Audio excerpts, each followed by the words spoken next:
Hallelujah. യേശുവേ നന്ദി, യേശുവേ സ്തുതി, യേശുവേ ആരാധന. കർത്താവിൻ്റെ ഏറ്റവും പ്രിയപ്പെട്ട മക്കളെ, ദൈവത്തിൻ്റെ അനന്തമായ കരുണയിൽ ആശ്രയിച്ചുകൊണ്ട് തിരുസഭയ്ക്ക് വേണ്ടി നമ്മൾ പ്രാർത്ഥിച്ച് ഒരുങ്ങുന്ന ഈ 8 ദിവസങ്ങളിലെ 7ാമത്തെ സന്ധ്യയിലേക്ക് കർത്താവിൻ്റെ പ്രിയജനമായ നിങ്ങളെല്ലാവരെയും ഏറ്റവും സ്നേഹത്തോടെ ഞാൻ സ്വാഗതം ചെയ്യുകയാണ്.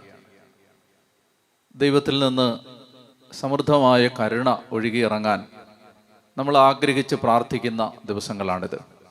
കർത്താവേ, ഞങ്ങളുടെ ജീവിത സാഹചര്യങ്ങളിൽ തിരുസഭയെ ഭാരപ്പെടുത്തുന്ന എല്ലാ ശക്തികളിൽ നിന്നും കർത്താവേ, സഭയ്ക്ക് അതിൻ്റെ ദൗത്യം നിർവഹിക്കാൻ ആവശ്യമായ എല്ലാ സംരക്ഷണവും കൃപയും അഭിഷേകവും ഊർജവും ശക്തിയും പ്രദാനം ചെയ്യണമേ എന്ന് നമ്മൾ ആഗ്രഹിച്ച് പ്രാർത്ഥിക്കുന്ന ദിവസങ്ങളാണ്. ദൈവത്തിൽ പൂർണ്ണമായിട്ടും നമുക്ക് ആശ്രയിക്കാം. ആത്മാവിൻ്റെ വലിയ കൃപയ്ക്ക് വേണ്ടി ദാഹിക്കാം. കർത്താവ് അത്ഭുതം പ്രവർത്തിക്കും. ദൈവം അതിശക്തമായി ഈ നാളുകളിൽ നമ്മുടെ ജീവിതങ്ങളിൽ ഇടപെടും. കർത്താവിൻ്റെ ആത്മാവിൻ്റെ ശക്തി ഓരോ മകൻ്റെ മേലും മകളുടെ മേലും സാവൂളിൻ്റെ മേൽ വന്നാവസിച്ചതുപോലെ വന്നാവസിക്കും. നമുക്കിപ്പോൾ ആത്മാർത്ഥമായി പ്രാർത്ഥിക്കാം. ആത്മാവിന് വേണ്ടി ദാഹിക്കാം. ശക്തമായിട്ട് സ്തുതിക്കട്ടെ. ഹല്ലേലൂയ, ഹല്ലേലൂയ, ഹല്ലേലൂയ, ഹല്ലേലൂയ, ഹല്ലേലൂയ, ഹല്ലേലൂയ, ഹല്ലേലൂയ, ഹല്ലേലൂയ, ഹല്ലേലൂയ, ഹല്ലേലൂയ, ഹല്ലേലൂയ, ഹല്ലേലൂയ, ഹല്ലേലൂയ, ഹല്ലേലൂയ, ഹല്ലേലൂയ, ഹല്ലേലൂയ, ഹല്ലേലൂയ, ഹല്ലേലൂയ. കർത്താവേ, തിരുസഭയെ സമർപ്പിച്ച് പ്രാർത്ഥിക്കുന്നു. ലോകമെമ്പാടും ആയിരുന്ന് സഭയ്ക്ക് വേണ്ടി പ്രാർത്ഥിക്കുന്ന എല്ലാ മക്കളെയും കർത്താവേ, ഈ സമയത്ത് അവിടുത്തെ കരങ്ങളിലേക്ക് സമർപ്പിക്കുന്നു. അങ്ങയുടെ ശക്തി കൊണ്ട് എല്ലാവരെയും പൊതിയണമേ എന്ന് പ്രാർത്ഥിക്കുന്നു. ആത്മാവിന്റെ നിറവിന് വേണ്ടി ഞങ്ങൾ ദാഹിച്ച് പ്രാർത്ഥിക്കുന്നു. ഹല്ലേലൂയ, ഹല്ലേലൂയ, ഹല്ലേലൂയ, ഹല്ലേലൂയ, ഹല്ലേലൂയ, ഹല്ലേലൂയ, ഹല്ലേലൂയ, ഹല്ലേലൂയ, ഹല്ലേലൂയ, ഹല്ലേലൂയ, ഹല്ലേലൂയ, ഹല്ലേലൂയ, ഹല്ലേലൂയ, ഹല്ലേലൂയ, ഹല്ലേലൂയ. കരങ്ങളടിച്ച് പാടി പ്രാർത്ഥിക്കാം.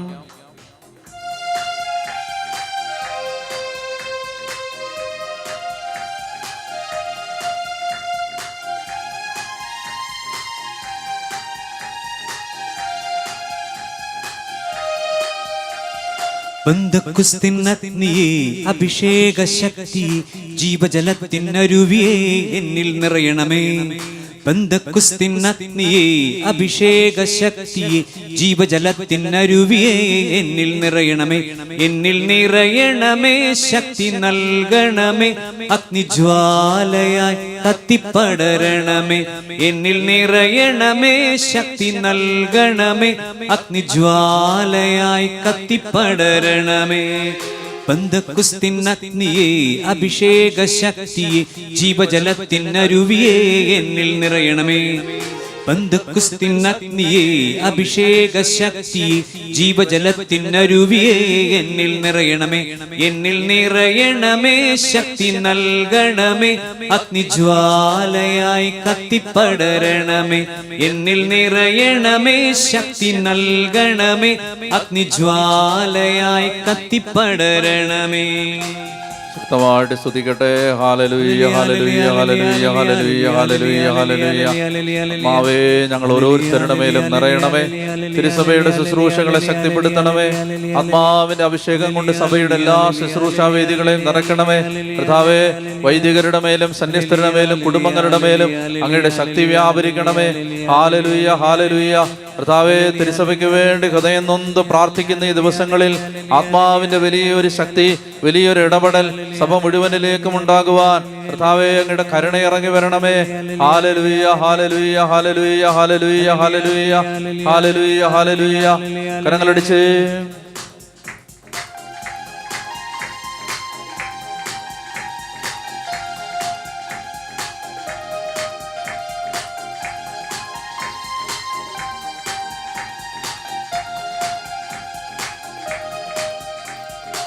സ്നേഹത്തിൻ്റെ അഗ്നിയേ, ക്ഷമയുടെ ശക്തിയേ, സ്നേഹത്തിൻ്റെ അഗ്നിയേ, ക്ഷമയുടെ ശക്തിയേ, വിശുദ്ധിതൻ ആത്മാവേ എന്നിൽ നിറയണമേ.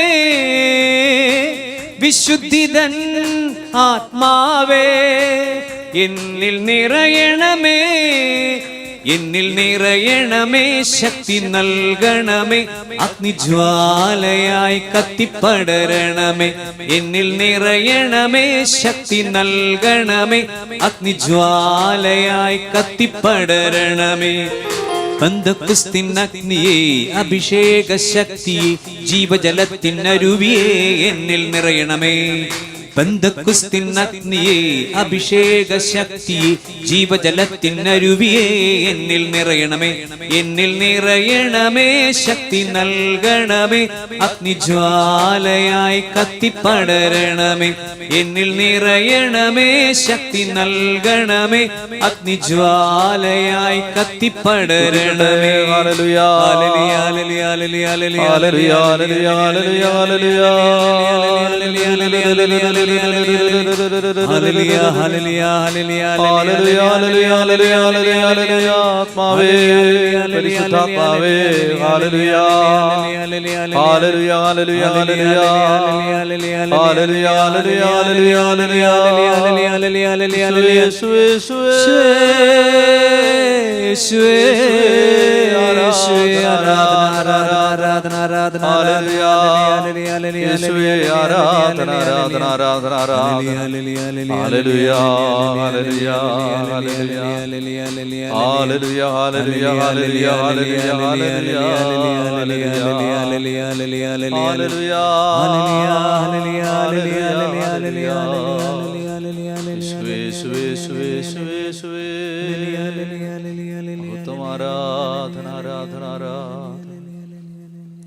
പരിശുദ്ധാത്മാവേ, തിരുസഭ മുഴുവൻ്റെ മേലും സഖിവൻ മാളികയിൽ വീശിയടിച്ച ആത്മാവിൻ്റെ കൊടുങ്കാറ്റ് ആഞ്ഞടിക്കാനും ഹൃദയങ്ങളിൽ നിറഞ്ഞ അഗ്നിജ്വാലകൾ എല്ലാ ഹൃദയങ്ങളിലും നിറയുവാനും ഈ സമയത്ത് ഞങ്ങൾ ദാഹത്തോടെ പ്രാർത്ഥിക്കുകയാണ്. പരിശുദ്ധാത്മാവെ, മാളിക മുറിയിലേക്ക് മടങ്ങിപ്പോകാൻ ജോൺ പോൾ രണ്ടാമൻ മാർപ്പാപ്പയിലൂടെ തിരുസഭയെ അങ്ങ് ഓർമ്മിപ്പിച്ചതുപോലെ ഈ സമയത്ത് പരിശുദ്ധാത്മാവെ, ആഴമായ ആത്മാവിലുള്ള ആശ്രയത്വവും പരിശുദ്ധാത്മാവിന് വിധേയപ്പെട്ട് ജീവിക്കാനുള്ള കൃപയും സഭയിലെ എല്ലാ മേഖലകളിലേക്കും കൂടുതൽ ശക്തിയോടെ കടന്നു വരാൻ ഞങ്ങൾ ദാഹത്തോടെ പ്രാർത്ഥിക്കുകയാണ്. പരിശുദ്ധാത്മാവെ, ഈ രാത്രിയിലെ ശുശ്രൂഷകളെ സമർപ്പിക്കുകയാണ്. ഈ വചനം കേട്ടുകൊണ്ടിരിക്കുന്ന എല്ലാ മക്കളെയും സമർപ്പിക്കുകയാണ്.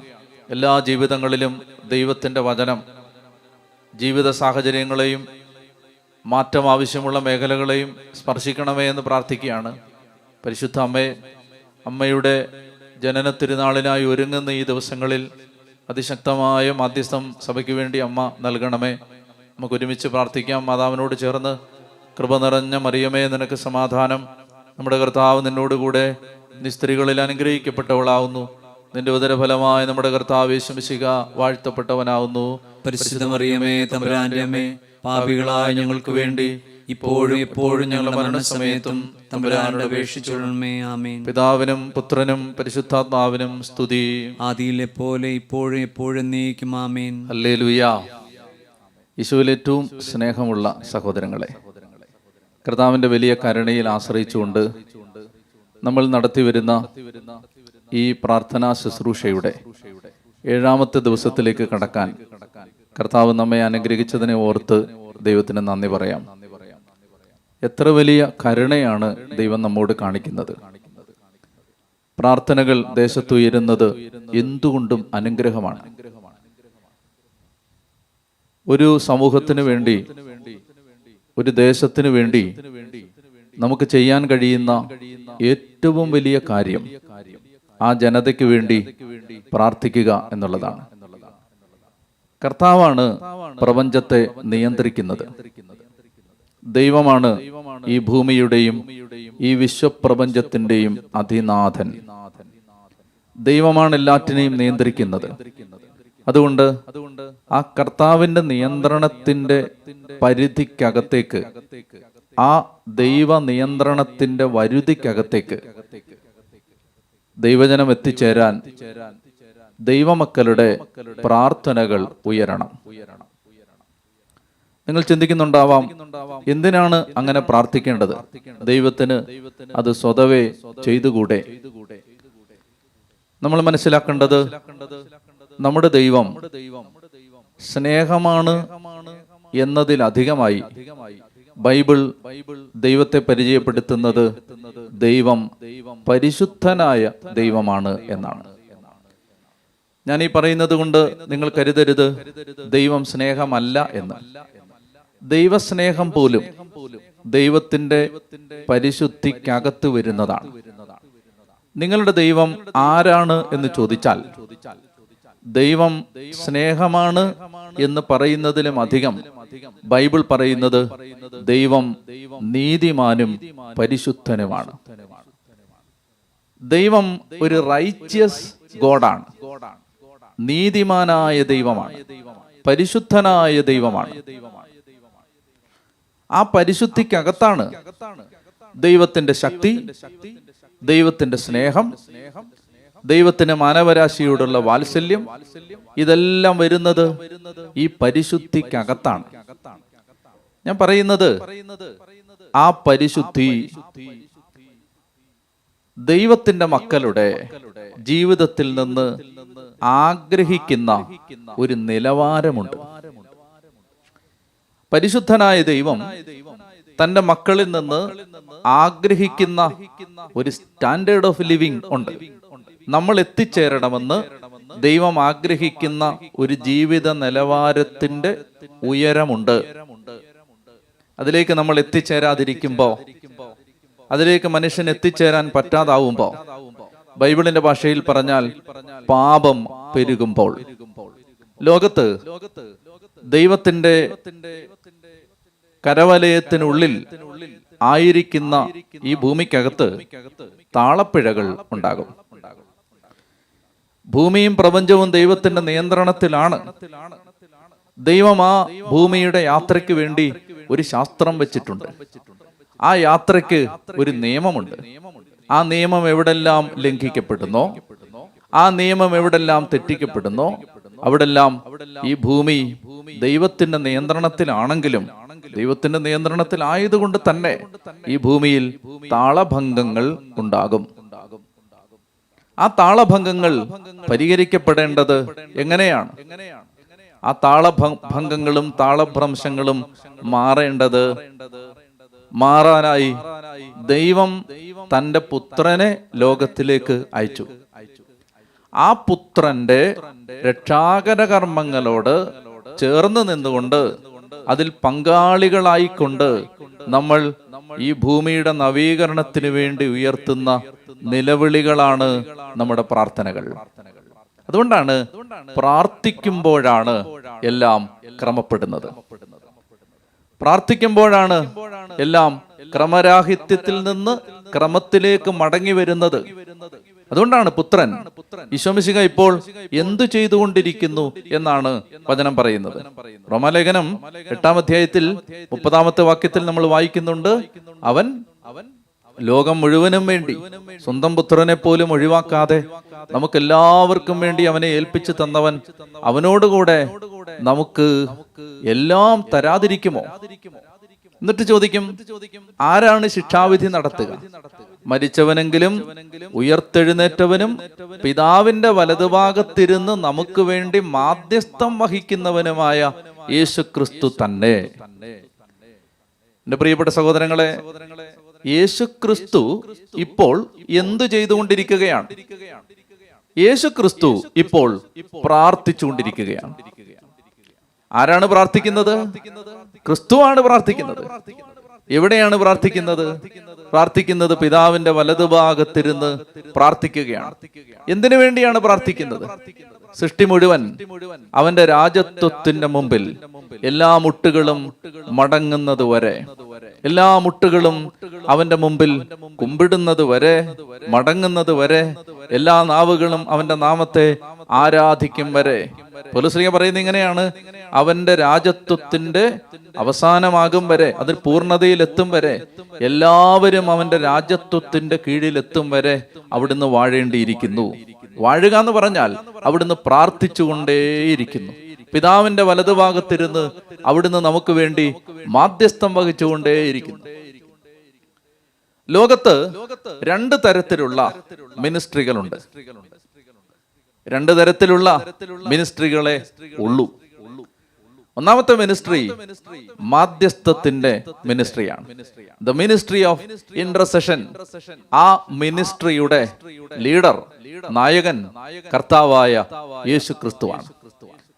ലോകത്ത് പ്രവർത്തിക്കുന്ന മറ്റൊരു മിനിസ്ട്രിയാണ് കുറ്റപ്പെടുത്തലിന്റെ ministry, the ministry of accusation.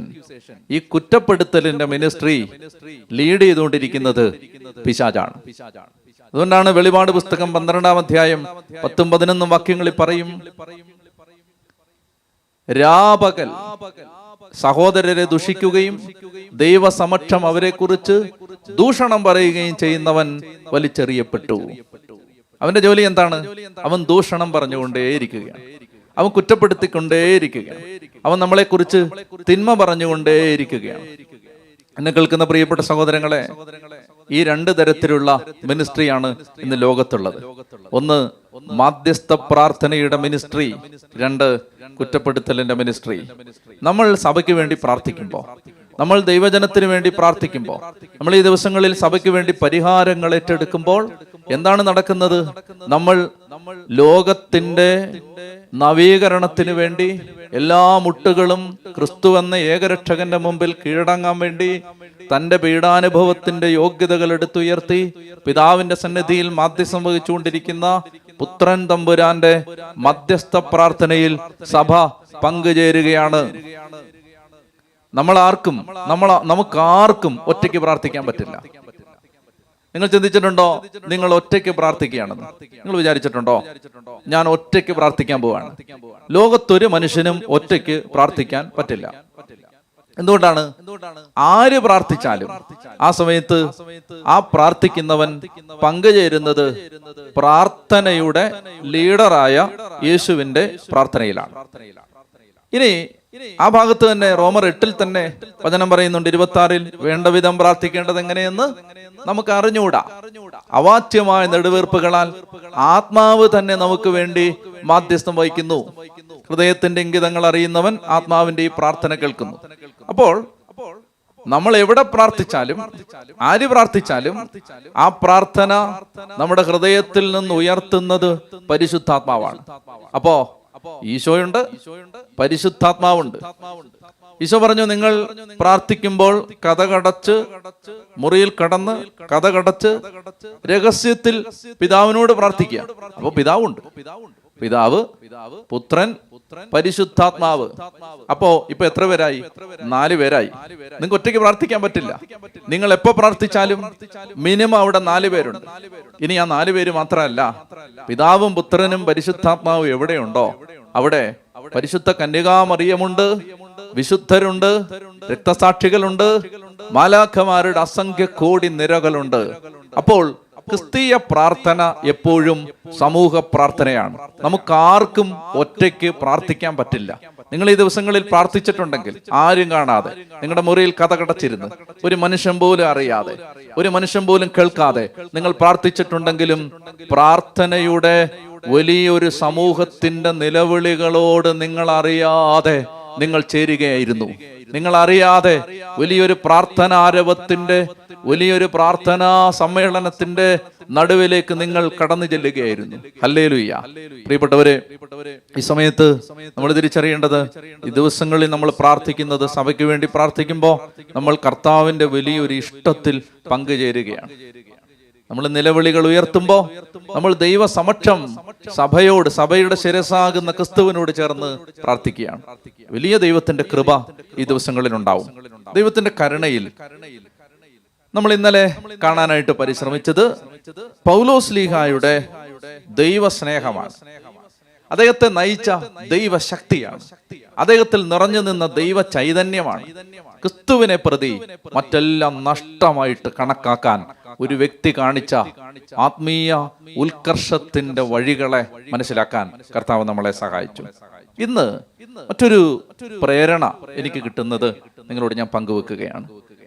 അപ്പസ്തോലന്മാര് ദൈവജനത്തെ എപ്പോഴെല്ലാം വിശ്വാസം പഠിപ്പിച്ചിട്ടുണ്ടോ ആ സമയത്ത് മുഴുവൻ അവര് വിശ്വാസം പഠിപ്പിക്കുമ്പോ സഹനത്തെ കുറിച്ച് പഠിപ്പിക്കുമായിരുന്നു.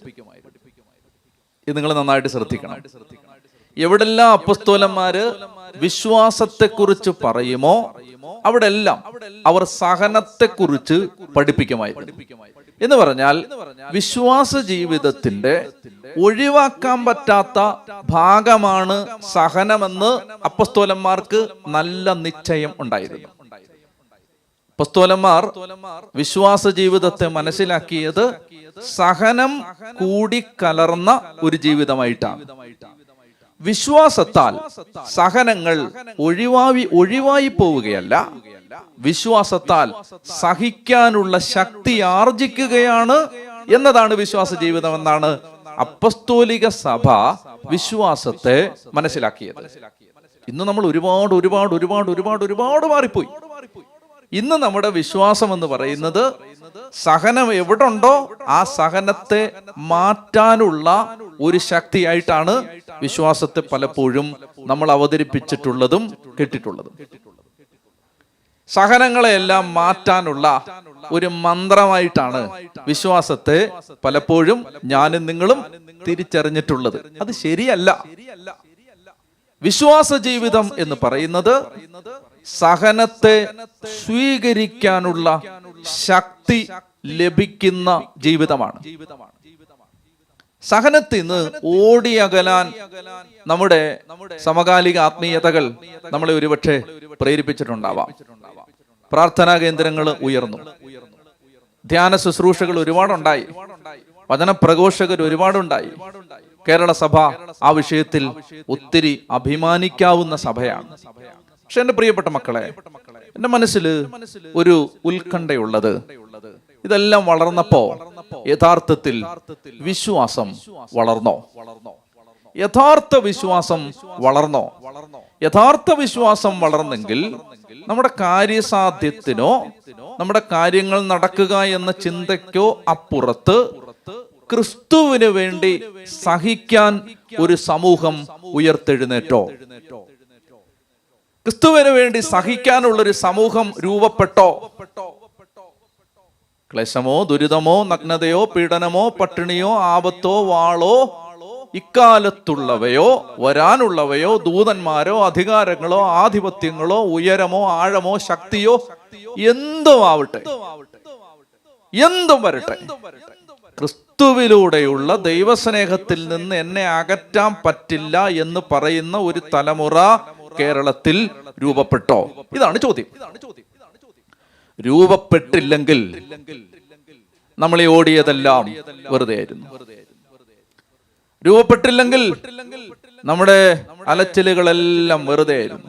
അതുകൊണ്ടാണ് ഇപ്പോ നമ്മളെ ദൈവം ഇരുത്തിയിട്ട് ദൈവം പറയുന്നത്, ആലോചിക്ക്, പരിശോധിക്ക്, വളർന്നോ. ഒരു സ്ഥലത്ത് നിന്ന് മറ്റൊരു സ്ഥലത്തേക്ക് നമ്മൾ ഓടി, ഒരു പ്രാർത്ഥനയിൽ നിന്ന് മറ്റൊരു പ്രാർത്ഥനയിലേക്ക് നമ്മൾ മാറി, ഒരാത്മീയ കേന്ദ്രത്തിൽ നിന്ന് മറ്റൊരു ആത്മീയ കേന്ദ്രത്തിലേക്ക് നമ്മളും ഓടിപ്പോയി. നല്ലതാ മക്കളെ, വിശ്വാസം വളർന്നോ? തിരിച്ചടികളും പരാജയങ്ങളും ബുദ്ധിമുട്ടുകളും പ്രതികൂലങ്ങളും വന്നപ്പോ നിങ്ങളുടെ പ്രാർത്ഥനയ്ക്ക് പോരായ്മ വന്നോ? നിങ്ങൾ പ്രാർത്ഥനാ ജീവിതത്തിൽ മടുത്തോ? ഉദ്ദേശിച്ച കാര്യം നടക്കാതെ വന്നപ്പോ നിങ്ങൾ ധ്യാനങ്ങളിൽ നിന്ന് മാറിയോ? എനിക്ക് നല്ല സന്ദേഹമുണ്ട് എൻ്റെ പ്രിയപ്പെട്ട മക്കളെ, ഞാനും നിങ്ങളും വിശ്വാസത്തിൽ എത്രമാത്രം വളർന്നു, ഇത് പരിശോധിക്കാൻ ഇന്ന് ഞാൻ നിങ്ങളെ വിളിക്കുകയാണ്. നമ്മൾ വിശ്വാസ ജീവിതത്തിൽ വളർന്നോ? വിശ്വാസ ജീവിതത്തിൽ വളർന്നെങ്കിൽ അപ്പസ്തോലന്മാര് വിശ്വാസത്തെക്കുറിച്ച് എവിടെല്ലാം പഠിപ്പിച്ചിട്ടുണ്ടോ അവിടെല്ലാം അപ്പസ്തോലന്മാര് പഠിപ്പിച്ചു, വിശ്വാസത്തിന്റെ അവിഭാജ്യ ഘടകമാണ്, part and parcel of faith ഈ സഫറിങ്. ഞാൻ 1-2 വചനം വായിക്കട്ടെ. റോമാലേഖനം 5-ാം അധ്യായം 4-ാമത്തെ വാക്യം. റോമർ 5:4 മുതൽ, വിശ്വാസത്താൽ നീതീകരിക്കപ്പെട്ട നമുക്ക് നമ്മുടെ കർത്താവായ യേശുക്രിസ്തു വഴി ദൈവവുമായി സമാധാനത്തിൽ ആയിരിക്കാം. നമുക്ക് കൈവന്നിരിക്കുന്ന ഈ കൃപയിലേക്ക് അവൻ മൂലം വിശ്വാസത്താൽ നമുക്ക് പ്രവേശനം ലഭിച്ചിരിക്കുന്നു. വിശ്വാസത്താൽ നീതീകരണം, വിശ്വാസത്താൽ സമാധാനം. ഇത് പറഞ്ഞിട്ട് ദൈവമഹത്വത്തിൽ പങ്കുചേരാമെന്ന പ്രത്യാശയിൽ നാം അഭിമാനിക്കുന്നു. വിശ്വാസത്താൽ നീതീകരണം, വിശ്വാസത്താൽ സമാധാനം, വിശ്വാസത്താൽ ഒരിക്കൽ ദൈവമഹത്വത്തിൽ പങ്കുചേരാമെന്ന പ്രത്യാശ. ഈ 3 കാര്യം പറഞ്ഞിട്ട് പൗലോസ് പറയുകയാണ്, മാത്രമല്ല നമ്മുടെ കഷ്ടതകളിലും നാം അഭിമാനിക്കുന്നു. കണ്ടോ, 3 കാര്യങ്ങൾ വിശ്വാസത്തെക്കുറിച്ച് പറഞ്ഞിട്ട് അടുത്ത വാക്യം സഹനത്തെക്കുറിച്ച്. വിശ്വാസത്താൽ നീതീകരണം, വിശ്വാസത്താൽ സമാധാനം, വിശ്വാസത്താൽ ഒരിക്കൽ ദൈവമഹത്വത്തിൽ പങ്കുചേരാമെന്ന പ്രത്യാശ. മാത്രമല്ല, തീർന്നിട്ടില്ല, അവസാനിപ്പിക്കാറായിട്ടില്ല, കഷ്ടതകളിൽ ഞങ്ങൾ അഭിമാനിക്കുന്നു.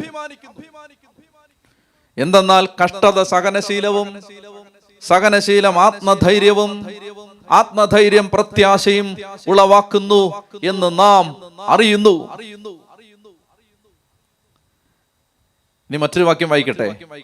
റോമാലേഖനം 8-ാം അധ്യായം 15 മുതൽ 18 വരെ. എനിക്ക് വളരെയധികം ഇഷ്ടപ്പെട്ട വാക്യങ്ങളാണ്. നിങ്ങളെ വീണ്ടും ഭയത്തിലേക്ക് നയിക്കുന്ന അടിമത്വത്തിന്റെ ആത്മാവിനെ അല്ല, മറിച്ച് പുത്രസ്വീകാര്യത്തിന്റെ ആത്മാവിനെയാണ് നിങ്ങൾ കൈക്കൊണ്ടിരിക്കുന്നത്. എന്ന് പറഞ്ഞാൽ, മാമോദീസായിലൂടെ എന്നെ കേൾക്കുന്ന പ്രിയപ്പെട്ട മകനെ, മകളെ, നീ സ്വീകരിച്ച പരിശുദ്ധാത്മാവ്, ആ പരിശുദ്ധാത്മാവ് നിന്നെ വീണ്ടും ഭയത്തിലേക്ക് നയിക്കുന്ന അടിമത്തത്തിന്റെ ആത്മാവല്ല, മറിച്ച് ദൈവത്തെ അപ്പ എന്ന് വിളിക്കാൻ നിന്നെ സഹായിക്കുന്ന ഒരു ആത്മാവാണ് മാമോദീസായിലൂടെ നിന്റെ ആത്മാവിലേക്ക് പ്രവേശിച്ചത്. ഈ ആത്മാവ് മൂലമാണ് നാം ആബാ പിതാവേ എന്ന് വിളിക്കുന്നത്. നാം ദൈവത്തിന്റെ മക്കളാണെന്ന് ഈ ആത്മാവ് നമ്മുടെ ആത്മാവിനോട് ചേർന്ന് സാക്ഷ്യം നൽകുന്നു. നാം മക്കളെങ്കിൽ അവകാശികളുമാണ്, ദൈവത്തിന്റെ അവകാശികളും ക്രിസ്തുവിന്റെ കൂട്ടവകാശികളും.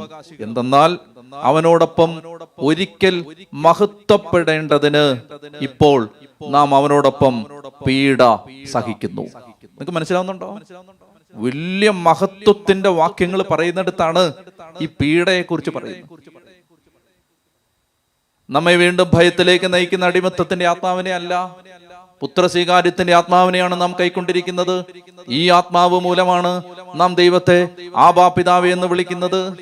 നാം ദൈവത്തിന്റെ മക്കളാണെന്ന് ഈ ആത്മാവ് നമ്മുടെ ആത്മാവിനോട് ചേർന്ന് സാക്ഷ്യം നൽകുന്നു.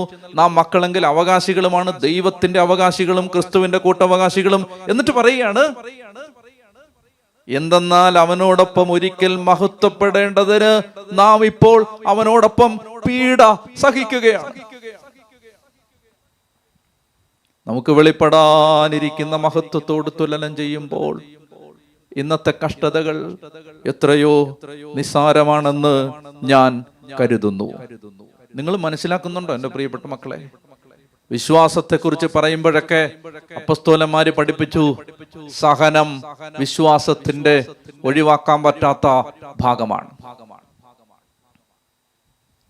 സഹനങ്ങളിൽ നിന്ന് ഓടിയൊളിക്കാൻ ശ്രമിക്കുന്ന വിശ്വാസ സമൂഹങ്ങൾ പെരുകി വരികയാണ്. മിനിസ്ട്രികളും ശുശ്രൂഷകളും നമുക്ക് ഓഫർ ചെയ്യുന്നത് സഹനത്തിൽ നിന്ന് മാറാനുള്ള ചെപ്പടി വിദ്യകളാണ്. അത് ക്രിസ്തീയ ആത്മീയതയല്ല, അതല്ല സഭയുടെ വിശ്വാസം, അതല്ല നമ്മൾ വചനത്തിൽ നിന്ന് പഠിക്കുന്ന വിശ്വാസം, അതല്ല ഞങ്ങൾ നിങ്ങളെ പഠിപ്പിക്കാൻ ആഗ്രഹിക്കുന്ന വിശ്വാസം. എന്റെ പ്രിയപ്പെട്ട സഹോദരങ്ങളെ, അതുകൊണ്ട് നമ്മൾ സഭയിലേക്ക്, ആദിമ സഭയിലേക്ക് മടങ്ങിപ്പോവാം. ആദിമ സഭയിലേക്ക് തിരിച്ചു പോയിട്ട് നമുക്ക് വീണ്ടും നമ്മുടെ ക്യാമറ അപ്പസ്തോലന്മാർക്ക് ശേഷം വന്നൊരു തലമുറയിലേക്ക് നോക്കാം. അപ്പസ്തോലന്മാർ ഇന്ന് തന്നെ തുടങ്ങാം. ഞാൻ ചില ചരിത്ര സംഭവങ്ങൾ നിങ്ങളോട് പറയുകയാണ്. AD 29 കർത്താവ് ഈശോ മിശിഹാ കുരിശിൽ തറയ്ക്കപ്പെട്ടു. 30കളില് എസ്തപ്പാനോസ് കൊല്ലപ്പെട്ടു. യെരുസലേമിന്റെ നഗരവീഥികളിൽ വെച്ച് ഡീക്കനായിരുന്ന ഈ ചെറുപ്പക്കാരൻ യേശുവിനെ ചൊല്ലിയുള്ള വിശ്വാസത്തെ പ്രതി വധിക്കപ്പെട്ടു. ആ സംഭവം നിങ്ങൾക്കറിയാം, അത് ഞാൻ വിശദീകരിക്കേണ്ട ആവശ്യമില്ല. അധികം താമസിക്കാതെ അപ്പസ്തോല പ്രമുഖന്മാരിൽ, അപ്പസ്തോലന്മാരുടെ നേതൃസ്തംഭങ്ങളായി കണക്കാക്കപ്പെട്ടിരുന്ന അപ്പസ്തോലന്മാരുടെ കൂട്ടത്തിൽ ആ 3 അപ്പസ്തോല പ്രമുഖന്മാരിൽ ഒരാളായിരുന്ന യാക്കോബ് ശ്ലീഹ അധികം താമസിക്കാതെ ഹെറോദേസ് അഗ്രിപ്പ രാജാവിന്റെ വാളിനിരയായി.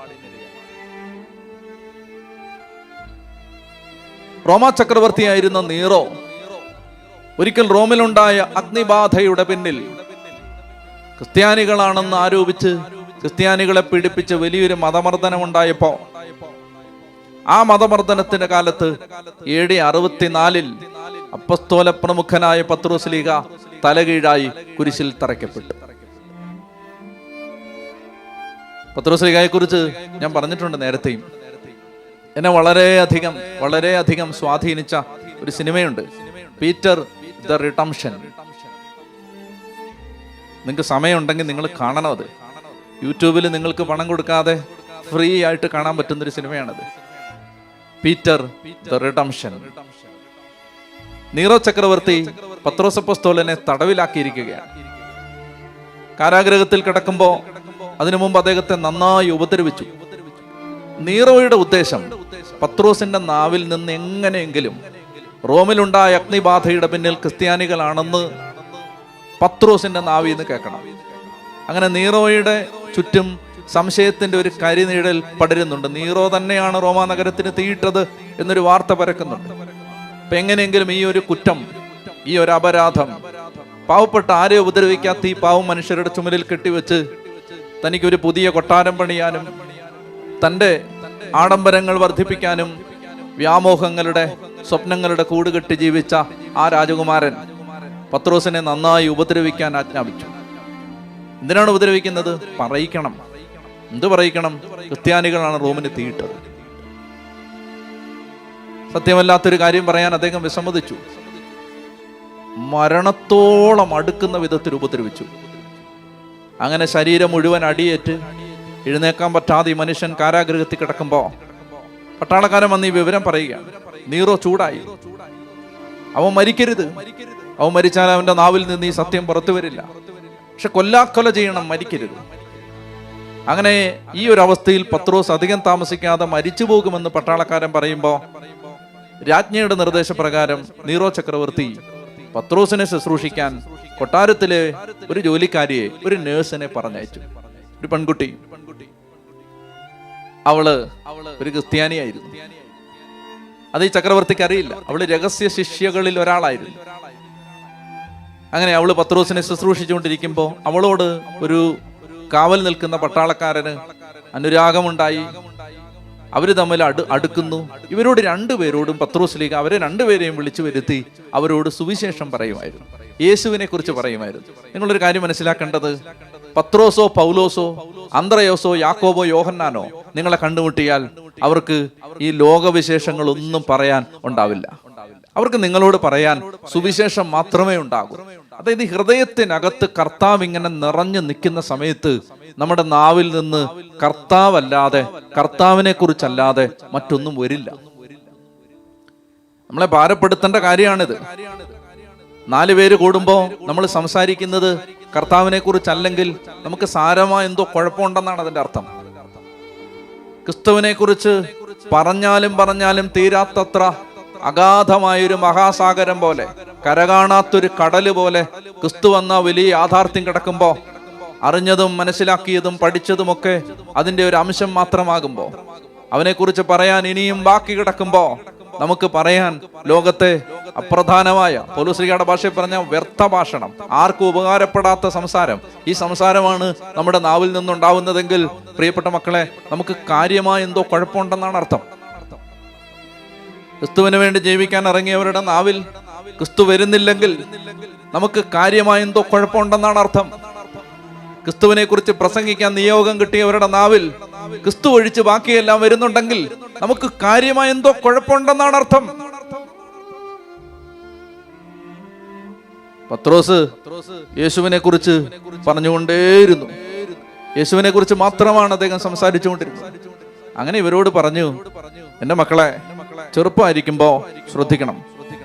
ചെറുപ്പമായിരിക്കുമ്പോ ശ്രദ്ധിക്കണമെന്ന് ഞാൻ പറയുന്നത്, ഞാൻ ചെറുപ്പമായിരുന്നപ്പോ കുറെ അബദ്ധങ്ങൾ കാണിച്ചിട്ടുണ്ട്.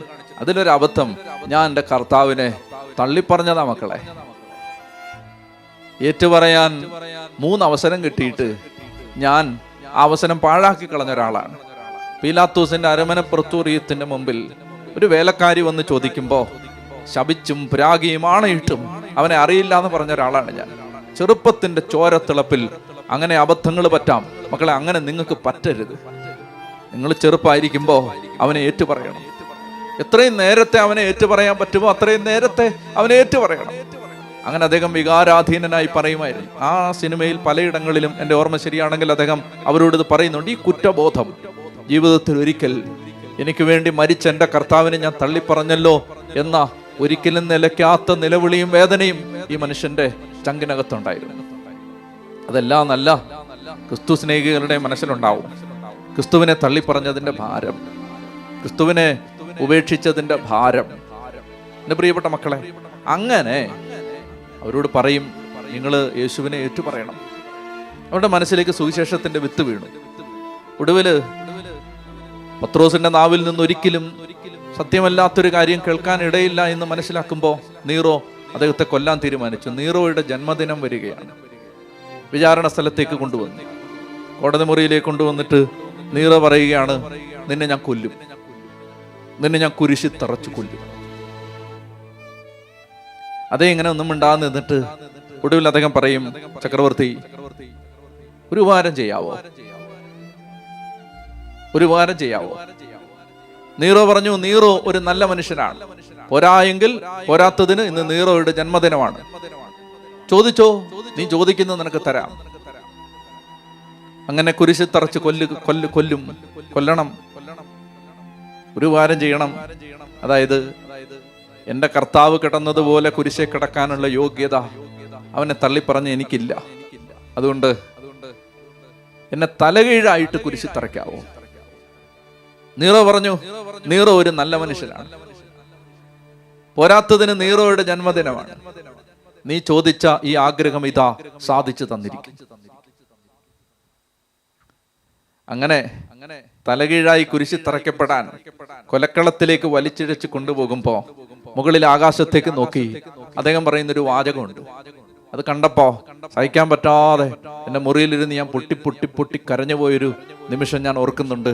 അദ്ദേഹം ഇങ്ങനെ മുകളിലേക്ക് നോക്കിയിട്ട് പറയും, കർത്താവേ, ഇത്തവണ നിന്നെ ഞാൻ തള്ളിപ്പറയില്ല. This time I will never fail you. ഇത്തവണ ഞാൻ നിന്നെ തള്ളിപ്പറയില്ല കർത്താവേ, ഇത്തവണ ഞാൻ നിന്നെ ഉപേക്ഷിക്കില്ല കർത്താവേ.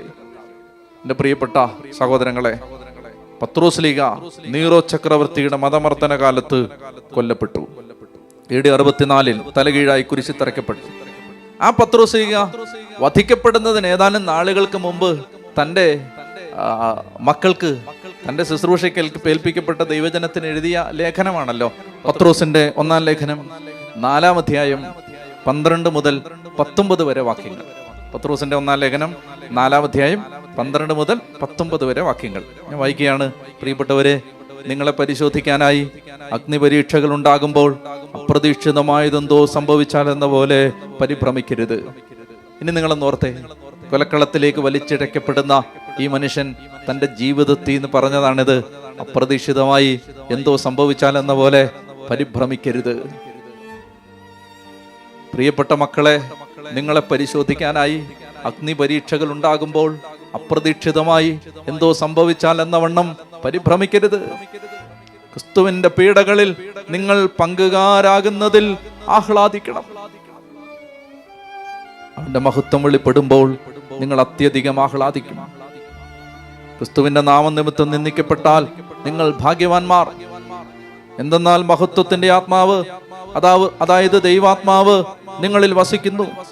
നിങ്ങളിൽ ആരും തന്നെ കൊലപാതകിയോ മോഷ്ടാവോ ദുഷ്കർമ്മിയോ പരദ്രോഹിയോ ആയി പീഡ സഹിക്കാനിടയാകരുത്. ക്രിസ്ത്യാനി എന്ന നിലയിലാണ് ഒരുവൻ പീഡ സഹിക്കുന്നതെങ്കിൽ അതിലവൻ ലജ്ജിക്കാതിരിക്കട്ടെ. പിന്നെയോ ക്രിസ്ത്യാനി എന്ന നാമത്തിൽ അഭിമാനിച്ചുകൊണ്ട് അവൻ ദൈവത്തെ മഹത്വപ്പെടുത്തട്ടെ. എന്തെന്നാൽ വിധിയുടെ ദിവസം സമാഗതമായിരിക്കുന്നു. ദൈവത്തിന്റെ ഭവനത്തിലായിരിക്കും അത് ആരംഭിക്കുക.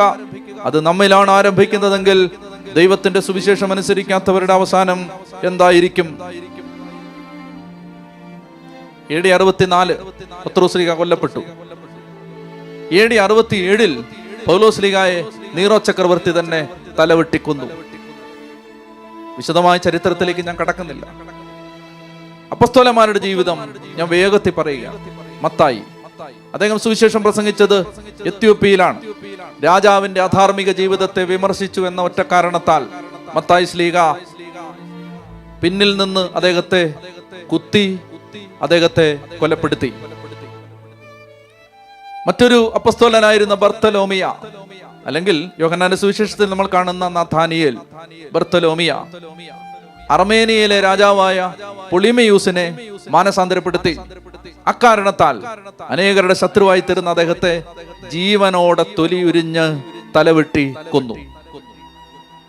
അപ്പസ്തോലനായ തോമാസ് ലീഹ മൈലാപ്പോരിൽ വെച്ച് കാളിഭക്തരുടെ കുന്തമെറിഞ്ഞ് കൊല്ലപ്പെട്ടു. യോഹന്നാൻ അപ്പസ്തോലൻ എഫെസോസിൽ വെച്ച് അറസ്റ്റ് ചെയ്യപ്പെട്ടു. അദ്ദേഹത്തെ തിളയ്ക്കുന്ന എണ്ണയിലിട്ടു. അത്ഭുതകരമായി അവിടെ നിന്ന് രക്ഷപ്പെട്ട അദ്ദേഹത്തെ അവർ പാത്മോസ് ദ്വീപിലേക്ക് അടിമവേലയ്ക്കായി നാടുകടത്തി. അവിടെ വെച്ച് അദ്ദേഹത്തിന് വെളിപാട് നൽകപ്പെട്ടു. 98-ാമത്തെ വയസ്സിൽ അദ്ദേഹം സാധാരണ മരണം വരിച്ചു. 12 അപ്പസ്തോലന്മാരിൽ സാധാരണ മരണം വരിക്കുന്ന ഏക അപ്പസ്തോലൻ യോഹന്നാൻ അപ്പസ്തോലനായിരുന്നു. ഫിലിപ്പോസ് അപ്പസ്തോലനെ ഈജിപ്തിൽ വെച്ച് ചാട്ട കൊണ്ടടിച്ചു, കാരാഗ്രഹത്തിലിട്ടു, ശേഷം കുരിശിൽ തറച്ചു കൊന്നു. തീവ്രവാദിയായ ശിമയോൻ എന്ന അപ്പസ്തോലനെ AD 74 കുരിശിൽ തറച്ച് കൊലപ്പെടുത്തി. യൂദാ തദേവുസ് എന്ന അപ്പസ്തോലനെ AD 65 ബെയ്റൂട്ടിൽ വെച്ച് കൊന്നുകളഞ്ഞു. അന്ത്രയോസ് എന്ന അപ്പസ്തോലനെ ചാട്ടം കൊണ്ടടിച്ചിട്ട് 2 ദിവസം കുരിശിൽ കെട്ടിയിട്ടു. വഴിപോക്കരായ യാത്രക്കാരോട് കുരിശിൽ കിടന്നുകൊണ്ട് 2 ദിവസം അദ്ദേഹം കുരിശിൽ കിടന്നുകൊണ്ട് സുവിശേഷം പ്രസംഗിച്ചു, ശേഷം മരിച്ചു. കർത്താവിന്റെ സഹോദരനായ യാക്കോബിനെ പിശാച് യേശുവിനെ കൊണ്ടുപോയി നിർത്തിയ ദേവാലയ ഗോപുരമില്ലേ, ആ ഗോപുരത്തിന് മുകളിൽ നിന്ന് കർത്താവിന്റെ സഹോദരനായ യാക്കോബിനെ താഴേക്ക് തള്ളിയിട്ടു. അദ്ദേഹം മരിച്ചില്ലെന്ന് കണ്ടപ്പോ വലിയൊരു തടിക്കഷണം കൊണ്ട് അടിച്ചടിച്ച് കൊന്നു.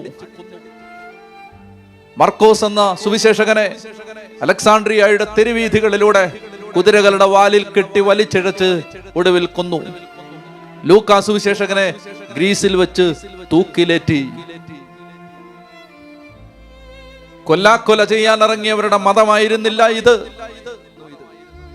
കൊല്ലാക്കൊല ചെയ്യാനും പോർവിളി നടത്താനും കൊലവിളി നടത്താനും ഇറങ്ങിയവരുടെ മതമല്ലിത്. ഈ മതം മരിക്കാൻ ഇറങ്ങിയവരുടെ മതമാണ്. എന്റെ പ്രിയപ്പെട്ട സഹോദരങ്ങളെ, ഞാൻ ഇതെല്ലാം നിങ്ങളോട് പറയുന്നത് വിശ്വാസത്തിന്റെ അവിഭാജ്യ ഘടകമായിരുന്നു സഹനം. ഇതിൽ നിന്ന് നമ്മുടെ ശ്രദ്ധ മാറരുത്. ഈ വിഷയത്തിൽ നമ്മൾ വെള്ളം ചേർക്കരുത്. വിശ്വാസി സഹിക്കാൻ മാമോദീസ മുങ്ങിയ ആളാണ്. സഹിക്കാത്തവൻ വിശ്വാസിയല്ല. സഹനത്തിൽ നിന്ന് ഓടി ഒളിക്കുന്നവൻ വിശ്വാസിയല്ല. പ്രിയപ്പെട്ട എൻ്റെ മക്കളെ, എന്നെ കേൾക്കുന്ന ലോകത്തിന്റെ ഏത് ഭാഗത്തിരുന്നാണ് നിങ്ങൾ ഇതെന്നെ കേൾക്കുന്നതെങ്കിലും നിങ്ങളോട് ഞാൻ പറയുന്നു, സഹനത്തിൽ നിന്ന് ഓടി ഒളിക്കാനല്ല നാം മാമോദീസ സ്വീകരിച്ചത്. സഹിക്കാൻ ഭയപ്പെടുന്നത് സുവിശേഷത്തിന്റെ ഭാഗമായ ചിന്തയല്ല. ഇനി മറ്റു ചില ജീവിതങ്ങളെ ഞാൻ പരിചയപ്പെടുത്താം. രക്തസാക്ഷിയായ വിശുദ്ധ പോളികാർപ്പ്. അദ്ദേഹം ജനിച്ചത് AD 70 കാർത്തേജ് എന്ന നഗരത്തിലാണ്. അപ്പസ്തോലനായ യോഹന്നാന്റെ ശിഷ്യനായിരുന്നു പോളികാർപ്പ്. സ്മിർണ എന്ന സ്ഥലം നിങ്ങൾക്ക് ഓർമ്മയുണ്ടെങ്കിൽ, വെളിപാട് പുസ്തകത്തിലെ 7 സഭകളെ പരാമർശിക്കുന്ന സ്ഥലത്തെ ഒരു സഭയാണ് സ്മിർണ. ആ സ്മിർണയിലെ മെത്രാനായിരുന്നു പോളികാർപ്പ്. അപ്പസ്തോലനായ യോഹന്നാന്റെ ശിഷ്യനായിരുന്നു. 86 വയസ്സുണ്ടായിരുന്നു. മാർസിയനിസം, ജ്ഞാനവാദം, സ്റ്റോയിക് തത്വചിന്ത തുടങ്ങിയ ക്രിസ്തീയ സഭയിൽ നുഴഞ്ഞു കയറിയ പാഷണ്ഡതകൾക്കെതിരെ പോരാടിയത് കൊണ്ട് വളരെ വേഗം അദ്ദേഹം അനേകരുടെ ശത്രുവായി തീർന്നു. മാർക്കസ് ഔറേലിയസ് ചക്രവർത്തിയുടെ മതപീഡന കാലത്ത് ചക്രവർത്തിക്ക് ധൂപം അർപ്പിക്കാൻ ആവശ്യപ്പെട്ടു. നടക്കില്ല എന്ന് പറഞ്ഞു. അങ്ങനെ ചെയ്യാൻ പറ്റില്ല എന്ന് പറഞ്ഞു. അങ്ങനെ അദ്ദേഹത്തെ പിടിക്കാൻ രാജാവ് പട്ടാളക്കാരെ അയച്ചു. വീട്ടിലെത്തിയ പട്ടാളക്കാരെ ഉപചാരപൂർവ്വം സ്വീകരിച്ച് അവർക്ക് വേണ്ട പരിചരണങ്ങൾ കൊടുത്ത് ചായ കൊടുത്ത് അവരെ സൽക്കരിച്ചിട്ട് അവരുടെ കൂടെ ഇറങ്ങിപ്പോയി. പച്ചജീവനോടെ കത്തിച്ചു കൊല്ലാനായിരുന്നു രാജശാസന.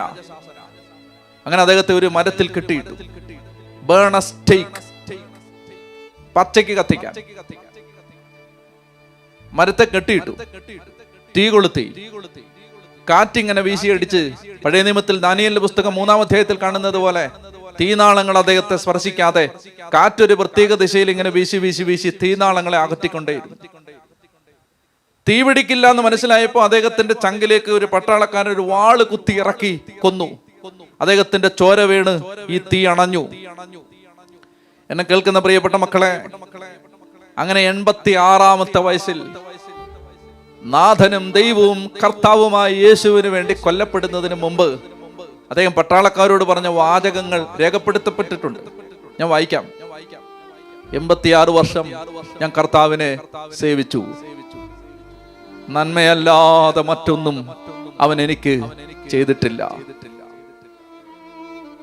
അങ്ങനെയുള്ള എന്റെ രക്ഷകനും രാജാവും നാഥനുമായവനെ ഞാൻ എങ്ങനെ തള്ളിപ്പറയും? നന്മയിൽ നിന്ന് മാറി തിന്മയിലേക്ക് ചായുന്നത് എനിക്ക് ചിന്തിക്കാൻ പോലും വയ്യ. 1 മണിക്കൂർ കൊണ്ട് കത്തിയൊടുങ്ങുന്ന അഗ്നികുണ്ഡം കാണിച്ചിട്ടാണ് നിങ്ങൾ എന്നെ ഭയപ്പെടുത്തുന്നത്. ഞാൻ ഭാരപ്പെടുന്നത് തിന്മ പ്രവർത്തിക്കുന്നവരുടെ മേൽ വരാൻ പോകുന്ന ന്യായവിധിയുടെയും ശിക്ഷാവിധിയുടെയും ഒരിക്കലും കെടാത്ത തീയെക്കുറിച്ചാണ്. 1 മണിക്കൂർ കൊണ്ട് കത്തിയൊടുങ്ങുന്ന തീ കാണിച്ചാണ് നിങ്ങൾ എന്നെ ഭയപ്പെടുത്താൻ പോകുന്നത്. പക്ഷെ മക്കളെ, ഞാൻ ഭയപ്പെടുന്നത് തിന്മയിലും ദുഷ്ടതയിലും ജീവിക്കുന്ന മനുഷ്യരുടെ മേൽ വരാൻ പോകുന്ന ന്യായവിധിയുടെയും ശിക്ഷാവിധിയുടെയും ഒരിക്കലും കെടാത്ത തീയെക്കുറിച്ച് ഓർത്താണ് ഞാൻ ഭാരപ്പെടുന്നത്. കാത്തിരിക്കുന്നത് എന്തിനാണ്? നിങ്ങൾ ചെയ്യാൻ പോകുന്നത് വേഗം ചെയ്തു കൊള്ളുക. രക്തസാക്ഷിയായ പോളികാർപ്പ്. ഞാൻ മറ്റൊരു രക്തസാക്ഷിയുടെ വിവരങ്ങൾ നിങ്ങളോട് പറയാം. രക്തസാക്ഷിയായ വിശുദ്ധ ജസ്റ്റിൻ. അദ്ദേഹം ജനിച്ചത് സമരിയായിലാണ്. സമരിയ ഓർമ്മയുണ്ടല്ലോ, സമരിയായിൽ. ഫിലിപ്പോസ് സുവിശേഷം പറഞ്ഞ സമരിയായിലാണ് അദ്ദേഹം ജനിച്ചത്. ചെറുപ്പം മുതലേ ഈ മനുഷ്യന് സത്യം കണ്ടെത്തണം, സത്യം അറിയണം, ഇങ്ങനൊരു ദാഹമായിരുന്നു. സത്യം അറിയാനുള്ള അന്വേഷണത്തിൽ ആ യാത്രക്കിടയിൽ അദ്ദേഹം ചെന്നുപെട്ടത് സോക്രട്ടീസ്, പ്ലേറ്റോ തുടങ്ങിയ തത്വചിന്തകന്മാരുടെ തത്വശാസ്ത്രങ്ങളിലായിരുന്നു. അതുപോലെ തന്നെ സത്യം അന്വേഷിച്ച് യാത്ര തിരിച്ച് തത്വചിന്തകളെല്ലാം പഠിച്ചെങ്കിലും മനസമാധാനമില്ല. അങ്ങനെ ഇരിക്കുമ്പോ ഒരു ഏകാന്ത സ്ഥലത്ത് അദ്ദേഹം പ്രാർത്ഥിച്ചും ധ്യാനിച്ചും ഇരിക്കുന്ന സമയത്ത് ഒരു വയോധികനായ മനുഷ്യൻ അദ്ദേഹത്തിന്റെ അടുത്ത് വന്നിട്ട്, മകനെ, നിന്റെ ഹൃദയത്തിൽ നീ സന്തോഷം അറിഞ്ഞിട്ടുണ്ടോടാ എന്ന് ചോദിച്ചു. നിനക്ക് സന്തോഷമുണ്ടോ? അപ്പൊ അദ്ദേഹം പറഞ്ഞു, സത്യം തിരിച്ചറിയുന്നതാണ് സന്തോഷം. സത്യത്തിന്റെ പിന്നാലെ ഒരു യാത്രയിലാണ് ഞാൻ. ഈ മനുഷ്യൻ പറഞ്ഞു, നിനക്കറിയുമോ, സത്യം ഒരാശയമല്ല, സത്യം ഒരു വ്യക്തിയാണ്. ആ വ്യക്തിയുടെ പേര് യേശുവാണ്.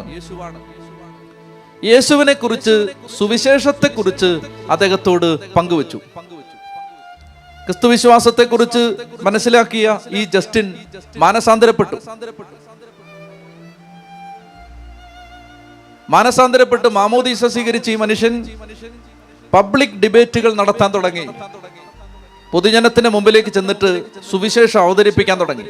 മാമോദീസ, വിശുദ്ധ കുർബാന തുടങ്ങിയ കൂദാശകളെ കുറിച്ച് ആധികാരികമായി സഭയിൽ പഠിപ്പിക്കാൻ തുടങ്ങി. അപ്പോളജറ്റിക്സ് എന്ന് പറയുന്ന ഒരു ശാസ്ത്രശാഖയുണ്ട്, അല്ലെങ്കിൽ ഒരു ആത്മീയ ശാഖയുണ്ട്. അതായത് വിശ്വാസത്തെ ഡിഫെൻഡ് ചെയ്യുന്ന ആളുകളാണത്. വിശ്വാസ സംരക്ഷകരാണ്, അല്ലെങ്കിൽ വിശ്വാസത്തെ വ്യാഖ്യാനിക്കുന്നവരാണ്, വിശ്വാസ സംബന്ധമായ വിഷയങ്ങളിൽ മറുപടി കൊടുക്കുന്നവരാണ് അപ്പോളജറ്റിക്സ്. അങ്ങനെ ഒരു ആത്മീയ ശാഖയുടെ ആദ്യത്തെ നിരയിൽ നിൽക്കുന്ന ഒരാളാണ് വിശുദ്ധ ജസ്റ്റിൻ. അദ്ദേഹം ക്രിസ്തുവിശ്വാസത്തെ കുറിച്ച് അനേകരെ പഠിപ്പിച്ചു. ഞാൻ നേരത്തെ പറഞ്ഞ മാർക്കസ് ഔറേലിയൻ ചക്രവർത്തിയുടെ മതപീഡന കാലത്ത് AD 165 അദ്ദേഹവും അദ്ദേഹത്തിന്റെ കൂടെയുള്ള 5 പേരും അറസ്റ്റ് ചെയ്യപ്പെട്ടു. ചാട്ട കൊണ്ട് അടിച്ചു, ഒരുപാട് പീഡിപ്പിച്ചു, പിന്നീട് തലവെട്ടിക്കൊന്നു. പോളികാർപ്പ്, വിശുദ്ധ ജസ്റ്റിൻ. അതിനുശേഷം AD 107 അന്ത്യോക്യയിലെ വിശുദ്ധ ഇഗ്നേഷ്യസ് കൊളോസിയത്തിൽ വെച്ച് വധിക്കപ്പെട്ടു. സെയിന്റ് ഇഗ്നേഷ്യസ് ഓഫ് ആന്റിയോക്ക്, അന്ത്യോക്യയിലെ വിശുദ്ധ ഇഗ്നേഷ്യസ്, അദ്ദേഹം പറഞ്ഞൊരു വാക്യം ഞാൻ വായിക്കാം. ഇപ്പോൾ മുതലാണ്, അതായത് മരിക്കാൻ പോകുന്ന സമയത്ത് പറയുകയാണ്, ഇപ്പോൾ മുതലാണ് ഞാൻ കർത്താവിന്റെ യഥാർത്ഥ ശിഷ്യനായി തീരാൻ പോകുന്നത്. തീയോ കുരിശോ അംഗച്ഛേദനമോ വന്യമൃഗങ്ങളോ കീറിമുറിക്കലോ എന്തും വരട്ടെ, എനിക്ക് കർത്താവിനെ നേടിയാൽ മാത്രം മതി. ഇതിനുശേഷം AD 288 സെബസ്ത്യാനോസിനെ അമ്പ ചെയ്ത് കൊന്നു. AD 304 വിശുദ്ധ ആഗ്നസിനെ വാള് കുത്തിയിറക്കി വധിച്ചു. ഇത്തരണത്തിൽ എന്നെ വളരെയധികം എന്റെ ഹൃദയത്തെ സ്പർശിച്ച രണ്ട് വിശുദ്ധയെ കുറിച്ച് കൂടി ഞാൻ പറയാം. കാർത്തേജിലെ വിശുദ്ധ പെർപ്പച്ചുവായും വിശുദ്ധ ഫെലിസിറ്റായും. പെർപ്പച്ചുവ ഒരു വിജാതീയ കുടുംബത്തിൽ ജനിച്ച യൗവനയുക്തയായ പെൺകുട്ടി, വിദ്യാസമ്പന്നയായ പെൺകുട്ടി, ഉന്നതവും കുലീനവുമായ ഒരു കുടുംബത്തിൽ ജനിച്ചത്. അപ്പൻ റോമൻ സാമ്രാജ്യത്തിലെ വലിയ സ്വാധീനമുള്ള ഒരു ഉദ്യോഗസ്ഥനായിരുന്നു. വിവാഹിതയായിരുന്നു, ഒരു ചോരക്കുഞ്ഞിന്റെ അമ്മയായിരുന്നു, 2 സഹോദരന്മാരുണ്ടായിരുന്നു, വിദ്യാഭ്യാസം ഉണ്ടായിരുന്നു, നന്നായിട്ട് എഴുതുന്ന ആളായിരുന്നു. പെർപ്പച്ചുവ തന്നെ അവളുടെ രക്തസാക്ഷിത്വത്തിന്റെ ചരിത്രം എഴുതിയിട്ടുണ്ട്. മിടുക്കിയായ, ഉന്നത കുലജാതയായ, സമ്പന്നയായ, വിദ്യാസമ്പത്തുണ്ടായിരുന്ന, വിദ്യാഭ്യാസമുണ്ടായിരുന്ന, വിവാഹിതയായിരുന്ന, ഒരു ചോരക്കുഞ്ഞിന്റെ അമ്മയായിരുന്ന, 2 സഹോദരന്മാരുടെ പെങ്ങളായിരുന്ന 22 വയസ്സുള്ള ഒരു പെൺകുട്ടി.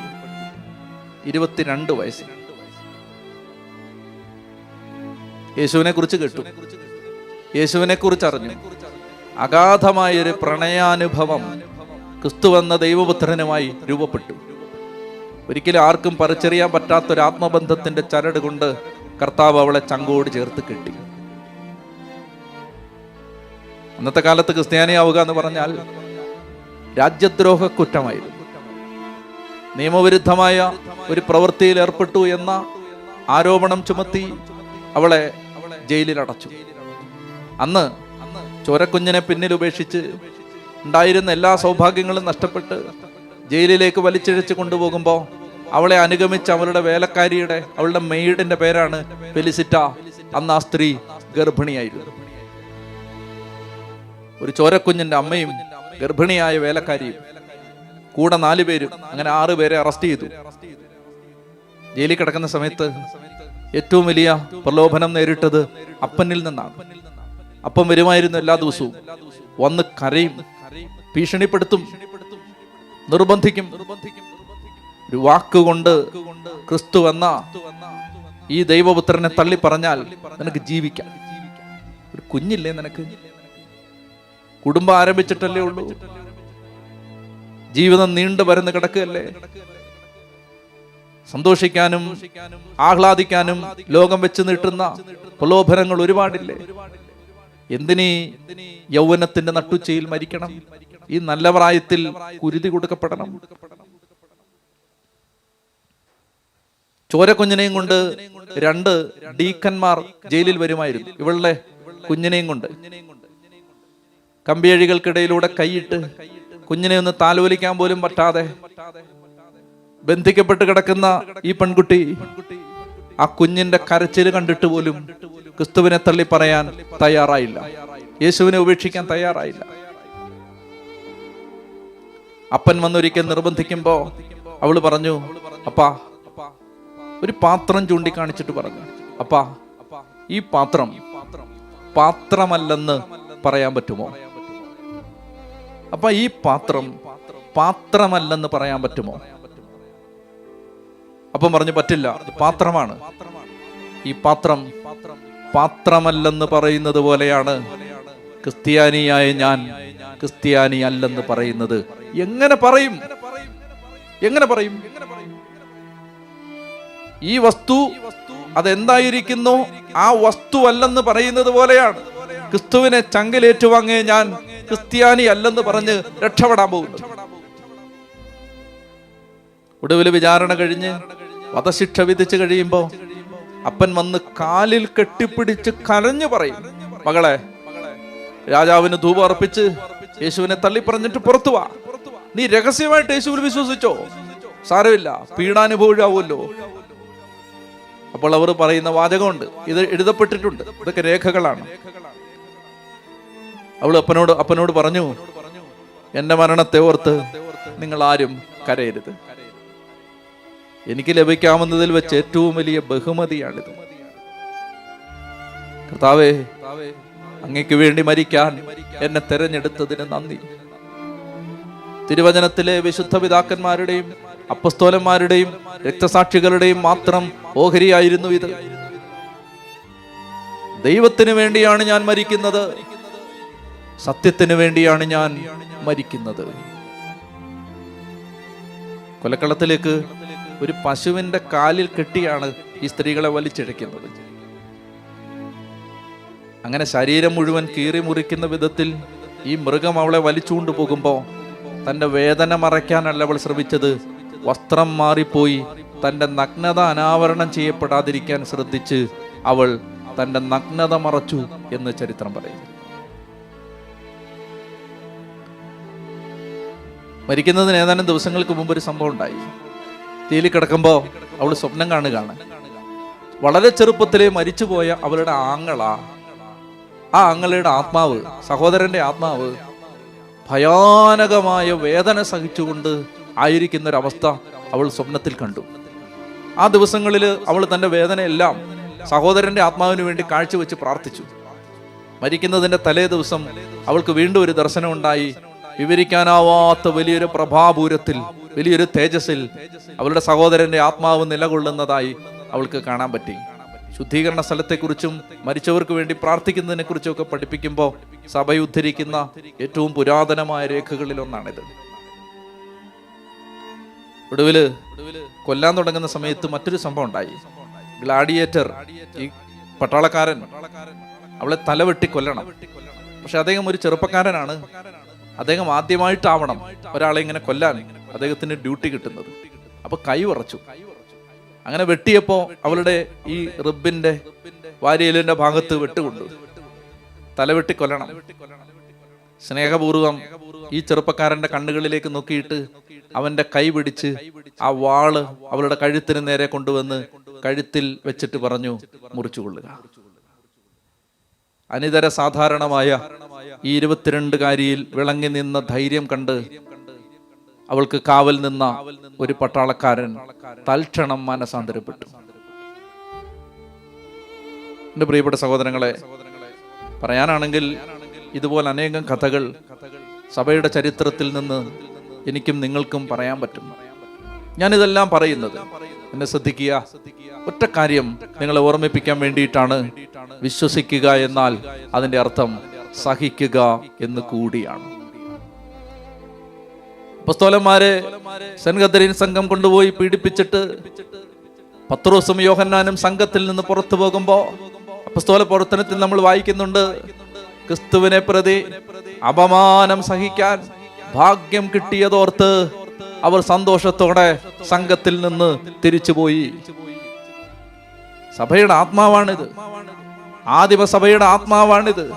സഹിക്കാൻ മടിയില്ലാതിരുന്ന ഒരു സഭ, സഹനത്തെ ഭയപ്പെടാതിരുന്ന ഒരു സഭ, സഹനത്തിന്റെ മുമ്പിൽ വീരോചിത സാക്ഷ്യത്തിന്റെ ജീവിത ചിത്രങ്ങൾ വരച്ച ഒരു സഭ. ചുടുചോര ചങ്കിൽ നിന്ന് ഊറിയൊഴുകി നിലത്ത് വീണാലും, പ്രിയപ്പെട്ടവരുറ്റവരോടെ ഒരു തള്ളിപ്പറഞ്ഞാലും, ഈ ലോകത്തിൽ ആരും നഷ്ടമായാലും ക്രിസ്തുവിനെ ഞങ്ങൾ തള്ളിപ്പറയില്ല എന്ന് തീരുമാനിച്ച ഒരു സമൂഹം എഴുതി വെച്ച ചരിത്രമാണ് സഭയുടെ ചരിത്രം.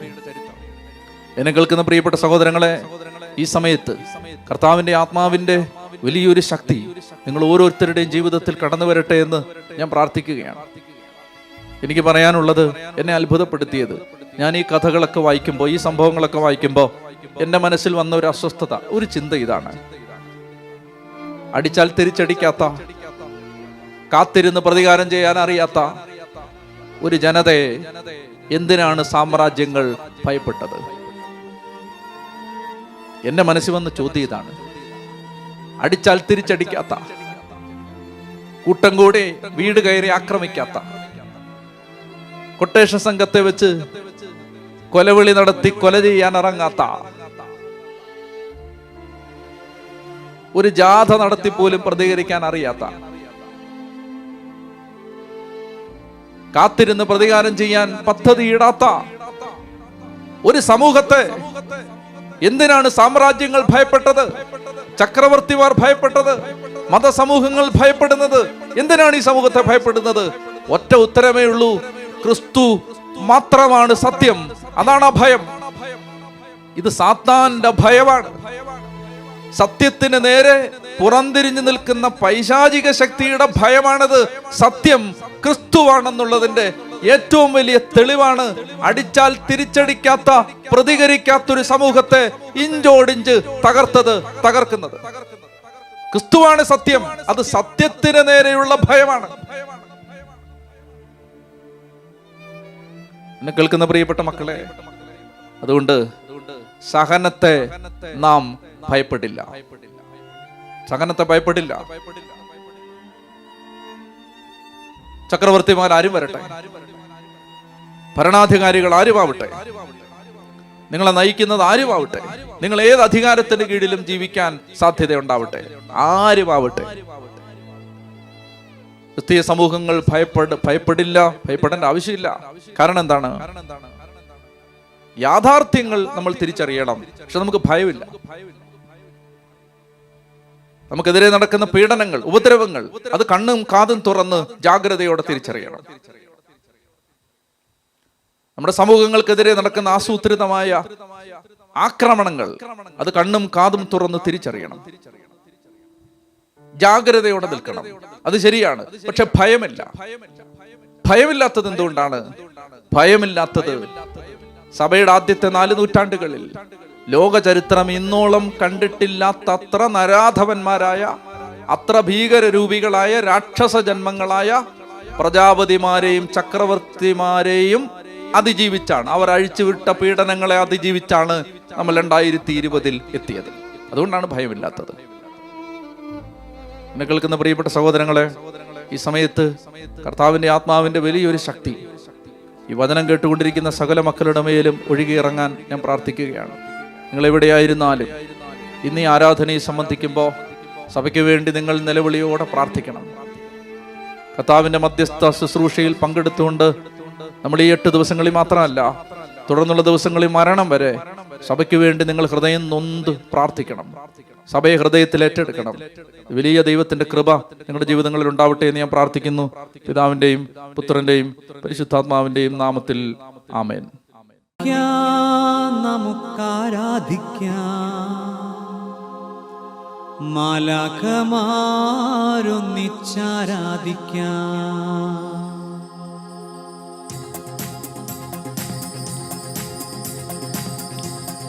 കരങ്ങളടിച്ച് പാടി പ്രാർത്ഥിക്കാം. ആരാധിക്കാം, നമുക്കാരാധിക്കാം, മാലാഖമാരൊന്നിച്ചാരാധിക്കാം.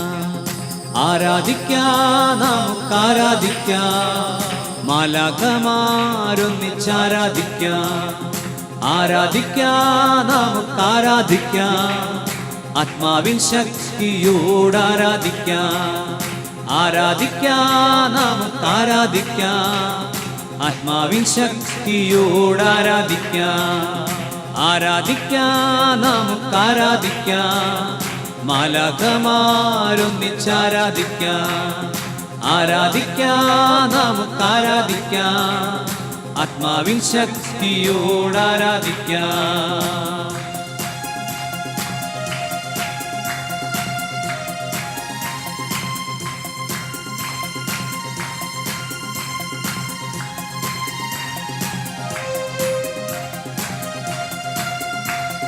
ദാനിയേൽ സിംഹക്കുഴിയിൽ ആരാധിച്ചപ്പോ, അപ്പസ്തോലർ ജയിലുകളിൽ ആരാധിച്ചപ്പോ.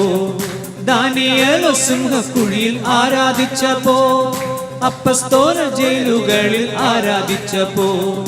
ദൈവജനം രക്തം ചിന്തി ആരാധിച്ചപ്പോ, കഷ്ടതയിൽ ഞങ്ങൾ അങ്ങേ ആരാധിക്കുന്നു.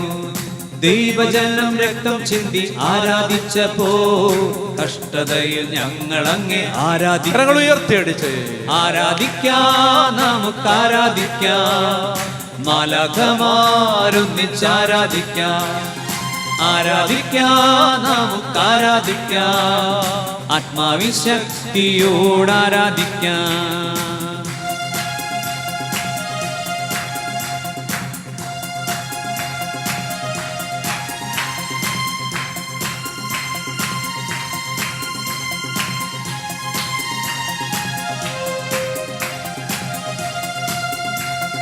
ആദ്യ സഭവാളിൻ മുന്നിൽ ധീരതയോടെ ഹല്ലേലൂയ ഗീതം പാടി ആരാധിച്ചപ്പോ, ആദ്യ സഭവാളിൻ മുന്നിൽ ധീരതയോടെ ഹല്ലേലൂയ ഗീതം പാടി ആരാധിച്ചപ്പോ, യേശുവിനായി ലോകത്തിൽ മരണം വന്നാലും ഹല്ലേലൂയ ഗീതം പാടി ആരാധിച്ചിടാം. യേശുവിനായി ലോകത്തിൽ മരണം വന്നാലും ഹല്ലേലൂയ ഗീതം പാടി ആരാധിച്ചിടാം. ആരാധിക്കാം, നമുക്ക് ആരാധിക്കാം, മാലാഖമാരൊന്നിച്ചാരാധിക്കാം. ആരാധിക്കാം, നമുക്ക് ആരാധിക്കാം, ആത്മാവിൽ ശക്തിയോടെ വിളിക്കട്ടെ.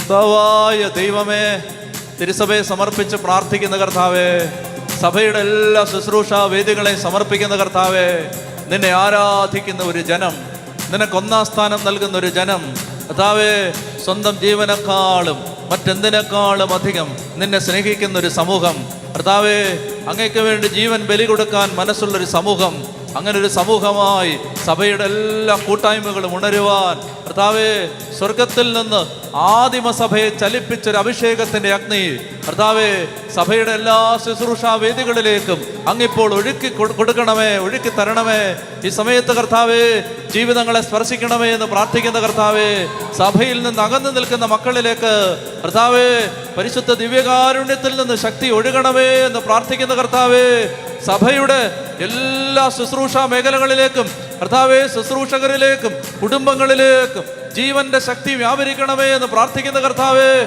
ഉച്ചത്തിൽ വിളിക്കുന്ന ഈശോയേ,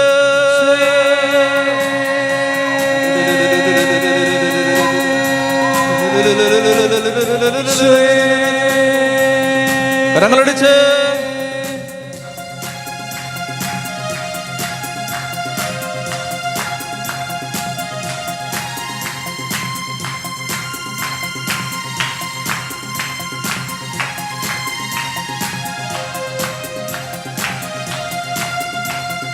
എല്ലാ നാവും നിന്റെ നാമം പാടിടുന്ന സ്വർഗരാജ്യം സ്വപ്നം കണ്ട് ആരാധിക്കുന്നു. എല്ലാ മുട്ടും നിന്റെ മുൻപിൽ മടങ്ങിടുന്ന ദൈവരാജ്യം സ്വപ്നം കണ്ട് ആരാധിക്കുന്നു. എല്ലാ നാവും നിന്റെ നാമം പാടിടുന്ന സ്വർഗരാജ്യം സ്വപ്നം കണ്ട് ആരാധിക്കുന്നു. എല്ലാ മുട്ടും നിന്റെ മുൻപിൽ മടങ്ങിടുന്ന ദൈവരാജ്യം സ്വപ്നം കണ്ട് ഉയർത്തിയടിച്ച് ആരാധിക്കാം, നമുക്ക് ആരാധിക്കാം, മാലാഖമാരൊന്നിച്ചാരാധിക്കാം. ആരാധിക്കാം, നമുക്ക് ആരാധിക്കാം, ആത്മാവിൽ ശക്തിയോട് ആരാധിക്കാം. ആരാധിക്കാം, നമുക്ക് ആരാധിക്കാം, മാലാഖമാരൊന്നിച്ചാരാധിക്കാം. ആരാധിക്കാം, നമുക്ക് ആരാധിക്കാം, ആത്മാവിൽ ശക്തിയോട് ആരാധിക്കാം. സർവശക്തനായ ദൈവമേ, അത്യുന്നതനായ ദൈവമേ, ജീവന്റെ നാഥനായ ദൈവമേ, ഈ സമയത്ത് അങ്ങയുടെ ശക്തി ഞങ്ങളുടെ ഹൃദയങ്ങളിൽ ജ്വലിക്കണമേ കർത്താവേ. മുന്നോട്ട് നീങ്ങാനാവാതെ മടുത്തു പോകുന്ന, തണുത്തു പോകുന്ന, മരവിച്ചു പോകുന്ന എല്ലാ വിശ്വാസ ജീവിതത്തിൽ മന്ദത അനുഭവിക്കുന്ന മക്കളെയും ഈ സമയത്ത് കർത്താവേ, അങ്ങയുടെ ആത്മാവ് സ്പർശിക്കണമേ. തണുത്തുപോയ ജീവിതങ്ങളെ അവിടുന്ന് ഈ സമയത്ത് ഉണർത്തണമേ കർത്താവേ. മന്ദോഷ്ണനാവാതെ തീഷ്ണതയുള്ളവനാകാൻ, അനുതപിച്ചെന്നിലേക്ക് മടങ്ങി വരാൻ അങ്ങ് ആവശ്യപ്പെട്ട അവിടുത്തെ വചനത്തിന്റെ ശക്തി ഹൃദയങ്ങളെ ഉണർത്തണമേ കർത്താവേ. വിശ്വാസ ജീവിതത്തിൽ താഴേക്ക് പോയ മക്കളെ ഈ സമയത്ത് ഉണർത്തണമേ. സഭയിൽ നിന്നും ശുശ്രൂഷകളിൽ നിന്നും ആരാധനയിൽ നിന്നും അകന്നുപോയ മക്കളെ ഈ സമയത്ത് സ്പർശിക്കണമേ. സമറിയാക്കാരിക്ക് ആരാധനയുടെ അഭിഷേകം പഠിപ്പിച്ചു കൊടുത്ത ജീവന്റെ നാഥനായ യേശുവേ, വേണ്ട വിധം പ്രാർത്ഥിക്കേണ്ടത് എങ്ങനെയെന്ന്, വേണ്ട വിധം ആരാധിക്കേണ്ടത് എങ്ങനെയെന്ന്, വിശ്വാസ ജീവിതം നയിക്കേണ്ടത് എങ്ങനെയെന്ന് ഞങ്ങൾക്ക് അറിഞ്ഞുകൂടാ കർത്താവേ. ഈ നാളുകളിൽ സഭയെ ഉണർത്തണമേ, വിശ്വാസത്തിന്റെ ശക്തി കൊണ്ട് സഭയെ ഉണർത്തണമേ, ജീവന്റെ ശക്തി സഭയുടെ മേൽ നിറയണമേ കർത്താവേ. സഭ നേരിടുന്ന എല്ലാ പ്രതികൂലങ്ങളിലേക്കും നീ ഇറങ്ങി വരണമേ, നിന്റെ ശക്തി ഇറങ്ങി വ്യാപരിക്കണമേ. ഉച്ചത്തിൽ വിളിക്കുന്ന ഈശോയേ,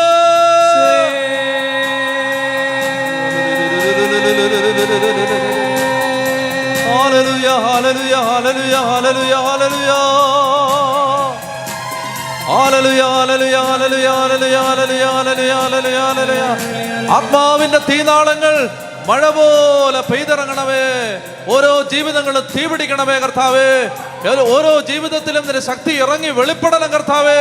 യേശു ഏകരക്ഷകനാണെന്ന് ധൈര്യപൂർവം ജീവിതം കൊണ്ട് സാക്ഷ്യപ്പെടുത്താൻ ഉതകുന്ന അഭിഷേക ശക്തി, ഒരു അഗ്നി അഭിഷേകം ജീവിതങ്ങളിൽ ഇപ്പോൾ ആളിക്കത്തണമേ എന്ന് ആഗ്രഹിച്ച് പ്രാർത്ഥിക്കുന്ന കർത്താവേ.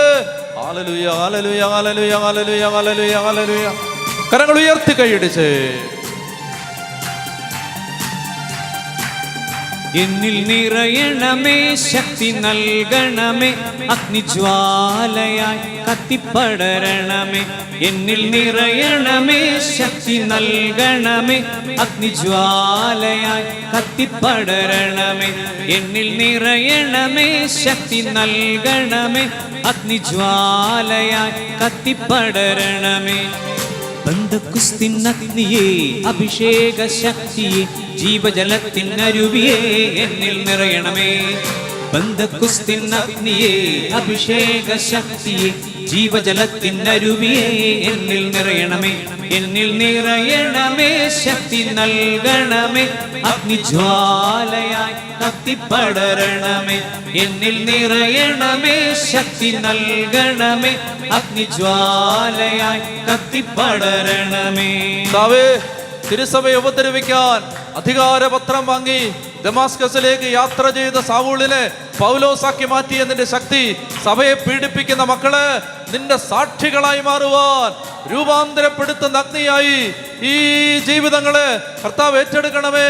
സഭയ്ക്കെതിരെ നിൽക്കുന്ന, സഭയെ ദുഷിക്കുന്ന, സഭയിൽ നിന്നും ദൈവമക്കളെ അകറ്റിക്കളയുന്ന എല്ലാ മക്കളിലേക്കും സാവൂളിനെ പൗലോസാക്കി മാറ്റിയ മാനസാന്തരത്തിന്റെ അഭിഷേകം ആളിക്കത്തണമേ എന്ന് ഉച്ചത്തിൽ വിളിക്കുന്ന ഈശോയേ.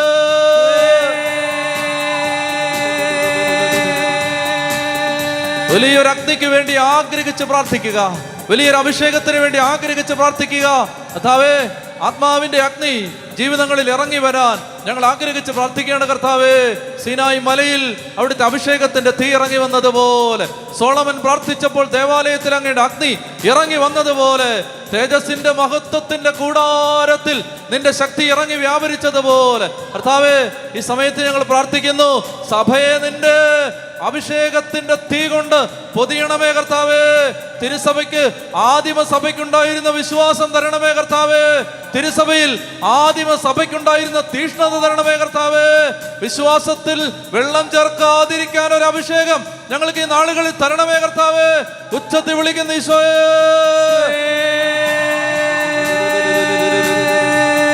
കരങ്ങളടിച്ച്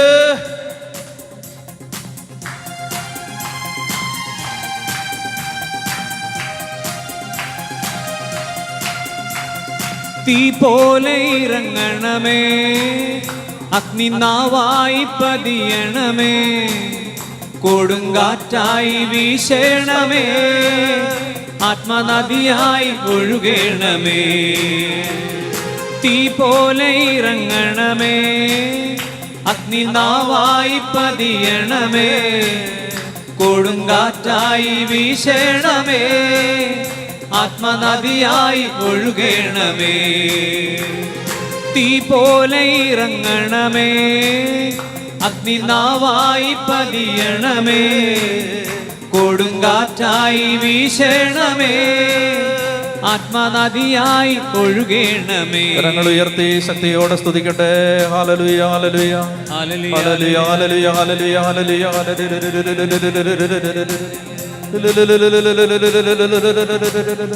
സോയേ സോയേ സോയേ. കരുണയുള്ള ദൈവമേ, കരുണയുള്ള ദൈവമേ,